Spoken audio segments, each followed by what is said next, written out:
இலங்கை கடற்படையினரால் தென் கடற்பரப்பில் நேற்று போதைப் பொருட்களுடன் கைப்பற்றப்பட்ட நெடுநாள் மீன்பிடி படகு மற்றும் அதில் இருந்த 6 மீனவர்களும் நேற்று மாலை தங்காலை மீன்பிடி துறைமுகத்திற்கு அழைத்து வரப்பட்டனர். தென் கடற்பகுதியில் கடற்படையினரால் கைப்பற்றப்பட்ட மீன்பிடி படகில் இருந்து மீட்கப்பட்ட போதைப் பொருட்கள் தொடர்பான தகவல்கள் தற்போது வெளியிடப்பட்டுள்ளன. இந்த சம்பவம் தொடர்பில் முன்னாள் பிரதேச சபை உறுப்பினர் ஒருவர் போலீஸ் போதைப்பொருள் ஒழிப்பு பிரிவினரால் கைது செய்யப்பட்டுள்ளார். கைது செய்யப்பட்டவர் பன்னல பிரதேச சபையின் ஐக்கிய மக்கள் சக்தியைச் சேர்ந்த முன்னாள் உறுப்பினர் என போலீசார் தெரிவித்தனர்.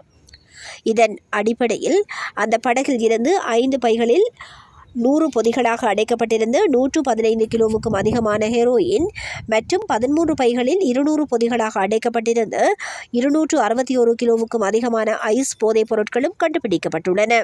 மேலும் இந்த போதைப் பொருள் தொகையுடன் ஒரு ரிவால்வர், ஒரு பிஸ்டல் மற்றும் 2 மேகசின்களும் கடற்படையினரால் கைப்பற்றப்பட்டுள்ளதாக குறிப்பிடப்பட்டுள்ளது.